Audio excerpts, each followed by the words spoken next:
પતંગ રેસવા માટે પતંગ ચડવામાં કેવું પવન રહે છે તેની ગતિવિધિ જોવામાં આવતી હોય છે.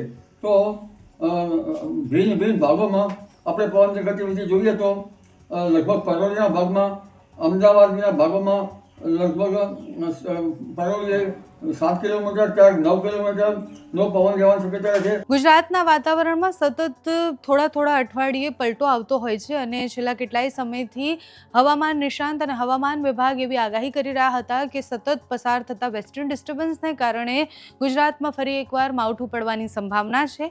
હવામાન નિષ્ણાંતોનું કહેવું હતું કે ઉત્તરાયણ દરમિયાન માવઠું પડે એવી સંભાવના છે. ભારે પવન ફૂંકાય અને માવઠું પડે, અમુક વિસ્તારોમાં વરસાદ પડે એવી આગાહી કરવામાં આવી હતી. એ બધાની વચ્ચે હવામાન નિષ્ણાંત અંબાલાલ પટેલની આગાહી સામે આવી છે. ઉત્તરાયણ પહેલા અને ઉત્તરાયણના દિવસે આપણે એ જ કમ્પ્લેન સાંભળતા હોઈએ કે આજ તો પવન પડી ગયો છે, અત્યારે પવન નથી. પણ ખરેખર ઉત્તરાયણના દિવસે કેટલો પવન ફૂંકાવાનો છે, ખરેખર વરસાદની સંભાવના કેટલી છે, કયા જિલ્લાઓ એવા છે કે જ્યાં ભારે પવન ફૂંકાવાની સંભાવના છે અને માવઠું પડવાનું છે કે કેમ, ને જો પડે છે તો કયા વિસ્તારને અસર કરશે, એની આગાહી અંબાલાલ પટેલે કરી છે. અંબાલાલ પટેલ જે કહી રહ્યા છે એ આગાહી સાંભળીએ. જોવા જઈએ તો ક્યારેક ઉત્તરાયણ 14મી જાન્યુઆરી, ક્યારેક 15મી જાન્યુઆરી આવતી હોય છે. આ વખતે ઉત્તરાયણ અંગે જોઈએ તો પતંગ રેસવા માટે પતંગ ચડવામાં કેવું પવન રહે છે તેની ગતિવિધિ જોવામાં આવતી હોય છે.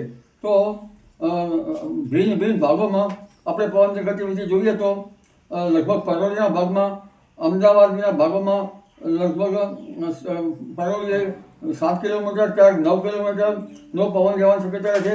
મહેસાણામાં પણ 9 કિલોમીટર 7 કિલોમીટર, પાલનપુરમાં 8 થી 7 કિલોમીટર, મહુવા, ભાવનગર, પોરબંદરમાં થોડો પવનની ગતિ થોડી વધારે રહે છે.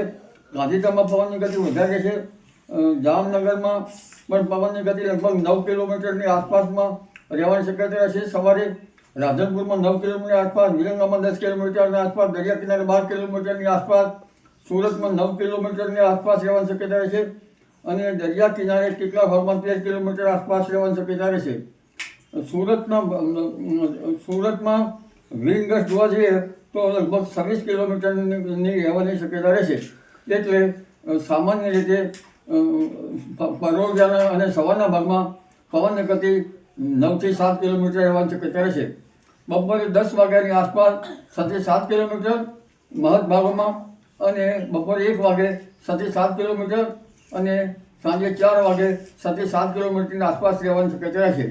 પરંતુ વિન્ડ ગસ્ટ કેટલાક ભાગોમાં એટલે કે પવનના લહેરાની ગતિવિધિ ક્યારેક વધારે છે તો કોઈ ભાગમાં 15 કિલોમીટર અને કેટલાક ભાગમાં 15 થી 20 કિલોમીટરની આસપાસ રહેવાની શક્યતા રહેશે. સુરતમાં વિન્ડ ગસ્ટ આંચકાનો પવન 26 કિલોમીટરની આસપાસ રહેવાની શક્યતા રહે છે. એટલે સામાન્ય રીતે પતંગ રચવા માટે, પતંગ ચગાવવા માટે સમય સાનુકૂળ રહેશે. પરંતુ વચ્ચે પવનના લહેરા આવે ત્યારે ઢીલ મૂકવી પડે. એટલે એકંદરે આ ગતિ સારી રહેશે. તારીખ 15મી તારીખે પણ પવનની ગતિ કંઈ સવારે ઓછી અને દિવસ દરમિયાન પણ ક્યારેક વધારે કે ક્યારેક ઓછી રહેવાની શક્યતા રહેશે. ક્યારેક પવનની ગતિ 5 થી 6 કિલોમીટર, ક્યારેક 4 કિલોમીટર પરોળીના ભાગમાં રહી શકે અને લગભગ 15મી તારીખે પણ પતંગ રચવા માટે પવન ચગાવવામાં થોડીક હરકત વચ્ચે પવન ચગાવવાનું સાનુકૂળ રહેશે. એટલે 14મી જાન્યુઆરીએ પવન ચગાવવા માટે, પતંગ રચવા માટે સારો રહેવાની શક્યતા રહેશે. અલબત્ત વિન્ડ ગસ્ટ તો ક્યારેક રહે ત્યારે ઢીલ છોડવી પડે. જી.